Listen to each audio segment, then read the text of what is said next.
Right, we've just heard ANC President Cyril Ramaphosa speaking at the closing of the 9th Provincial Conference of the ANC in KwaZulu-Natal. They are continuing with plenary items. So let's get political analyst Levy Ndou to give us some feedback. Levy, what were your takeouts from the President's reception, first of all, and then secondly from the items he covered? Anlene, good evening to you. Good evening to the viewers at home. There are a few things that I've actually observed. That it appears as if KZN has actually done the unexpected.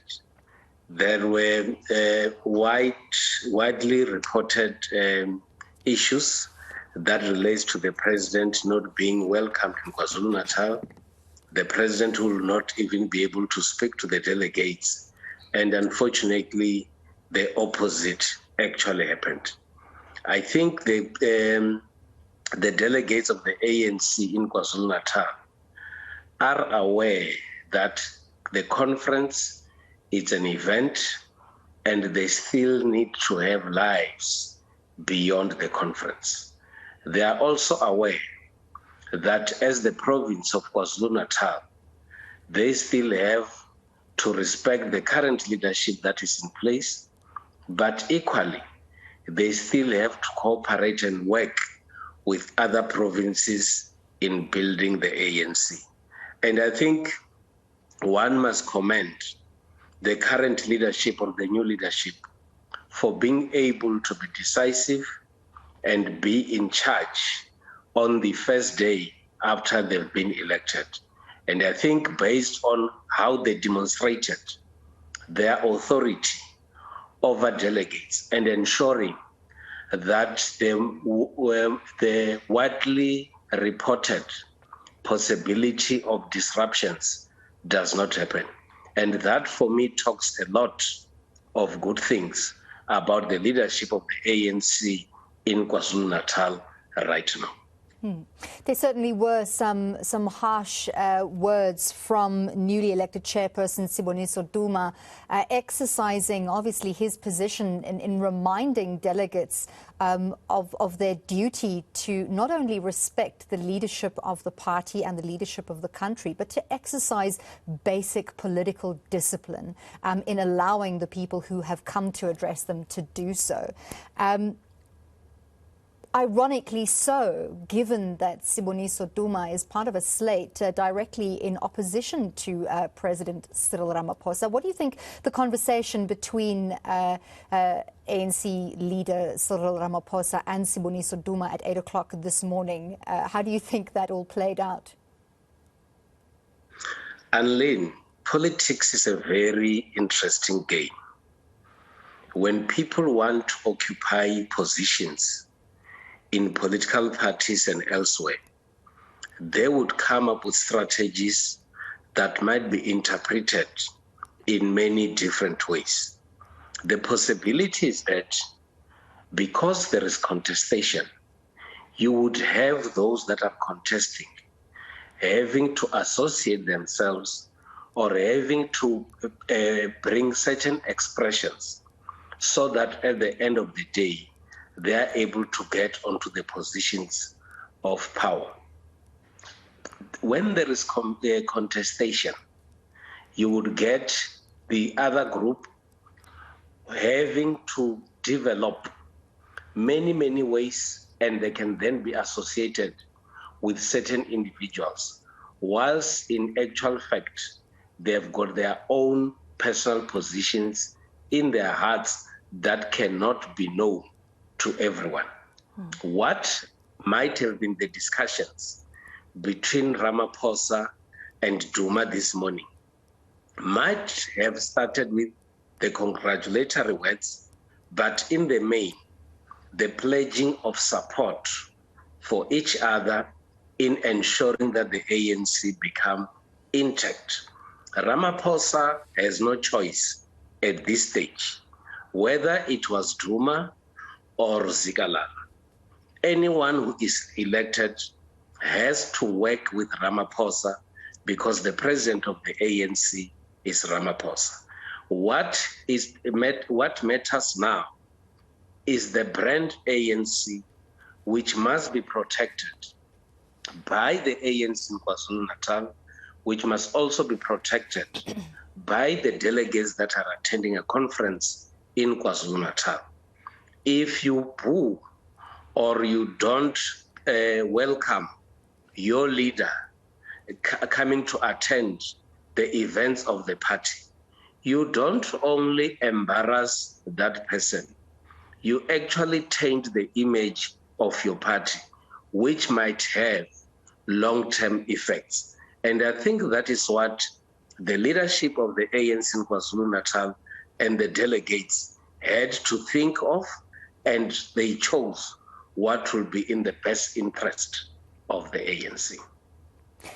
We keep hearing from the top structures of the ANC for a call for unity. Siboniso Duma, as he was trying to quieten down delegates before President Ramaphosa addressed them, said to them, the media uses ill discipline in the ranks of the ANC to spread this idea of factionalism and fractures within the party. Do you think that these fractures do exist? Of course they do. What the ANC has not been able to do since 2017, when they came from Polokwane, has been the inability to manage divisions or groupings that will be organized or formed in order to support a particular individual. What the ANC has also not been able to address are issues that relates to the management of succession within the party.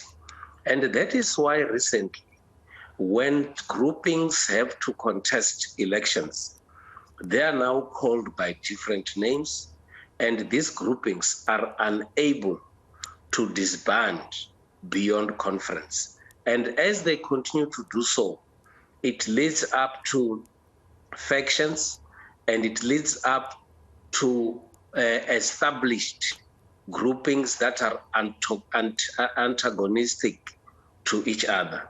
And that creates big problems for the ANC.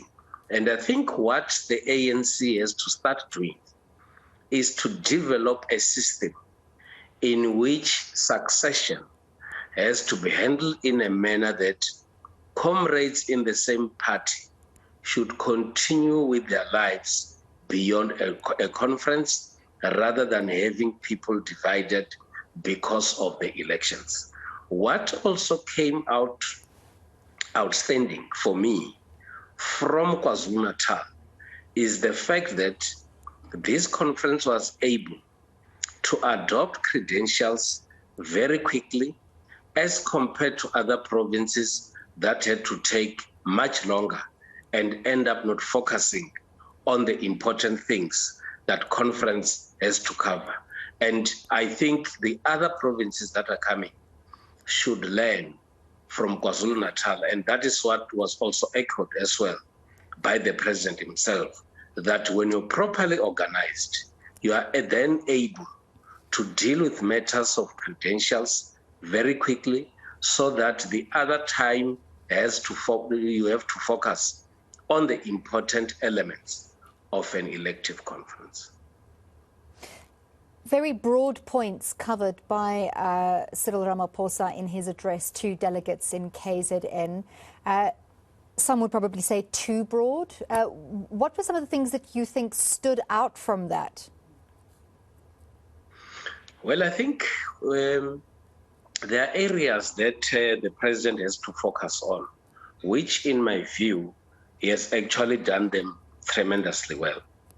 To remind delegates about the road that is ahead of them post this conference, that these delegates still have to ensure that as they go back to their branches, they need to ensure that the ANC remains intact, and they must continue to build the structures of the party. But what was also paramount for me was the president having to talk about the challenges that this leadership has to deal with immediately now that they've been elected. Issues that are affecting ordinary citizens on the ground, issues of joblessness, issues that relate to our economy, issues that relate to service delivery, which are the critical elements of politicians to deal with.